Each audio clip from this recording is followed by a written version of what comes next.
The human mind is limitless. There are no limits for a person who has mastered his mind. There are people in this world who walk over hot coals, lie on boards of nails, or break bricks with their bare hands. Science has no explanation for this, and yet these people exist and they can do such things. I recommend you to travel to Asia once in your life and see the culture of such monks and spiritualists. These people prove that reality as experienced by ordinary people is not as rigid as we think. These people prove that universe is mental and barriers to higher consciousness can be broken.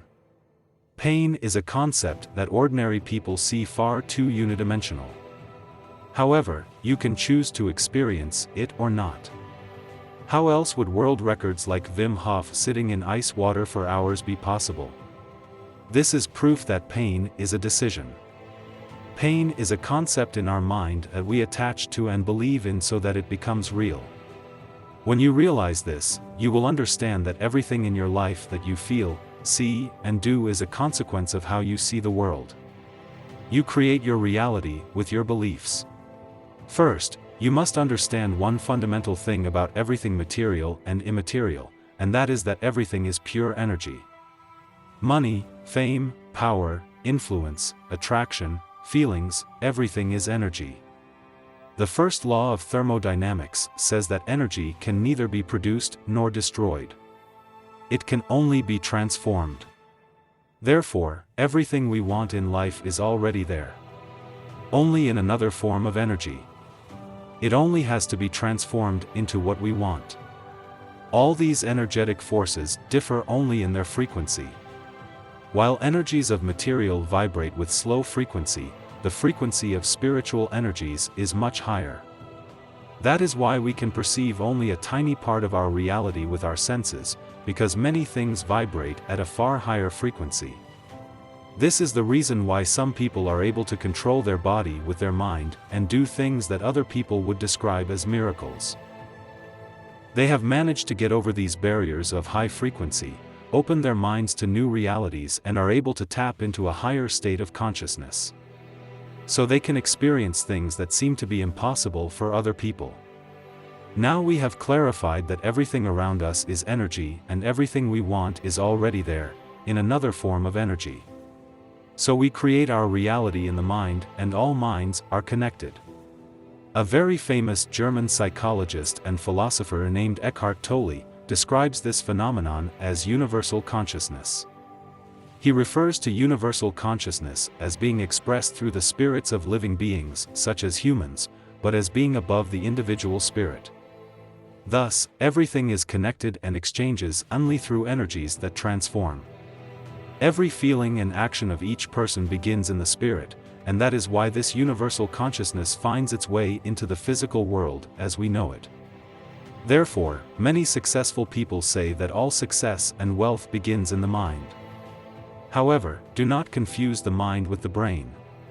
The brain is only the interface between universal consciousness and the physical world.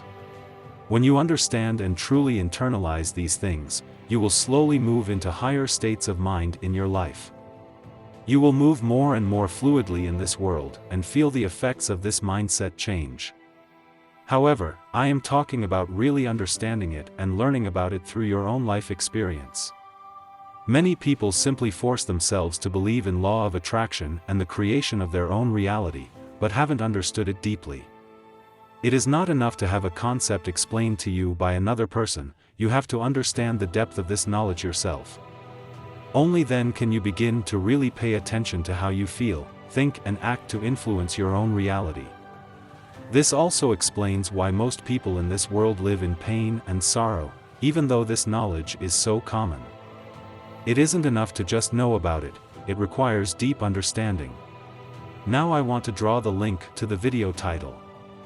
Since we have clarified that everything is energy and differs only in the frequency of vibration, I want to explain to you how retending your semen can help you reach a higher frequency. Think about it, seed is the highest form of potential energy, it is able to create life. You, as a physical body, serve the universal consciousness solely to create life so that it can continue to express and expand. Therefore, your seed must have an incredibly high potential energy. Why else do men feel tired and lethargic after orgasm, while women are energized? Potential energy leaves your male body and you feel that this energy is now missing. You probably know the term lone wolf. It comes from the fact that some male wolves consciously separate from the pack, because they don't want to submit to the alphas. They wander around alone and hunt by themselves. They often have no reproduction partner for months or years, because all females seek the protection of the pack and thus stay with it. Therefore, no potential energy in the form of seed leaves his body for years, and he eventually begins to vibrate at a higher frequency.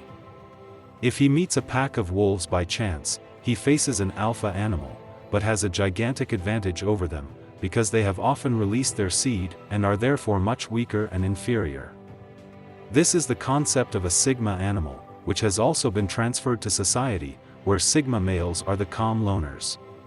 This also helps to understand why monks are usually celibate and under strict rules in this regard. I am not going to tell you to never release your seed again, but I want you to understand what happens when you keep it within you. Because energy cannot be destroyed, there is no way for this potential energy to leave your body. It raises the frequency of your vibration and allows you to perceive higher spiritual dimensions. The higher vibration gives us energy and drive, compared to the lethargy you feel when you release the energy. Doesn't it make perfect sense? As I said, I'm not going to tell you to hold back your semen forever, but I really encourage you not to release this energy every day and ideally not even weekly. Follow my instructions for several months and I promise you, your life will never be the same again. Remember, energy can only be transferred, not destroyed. So choose wisely how you handle your life knowing this.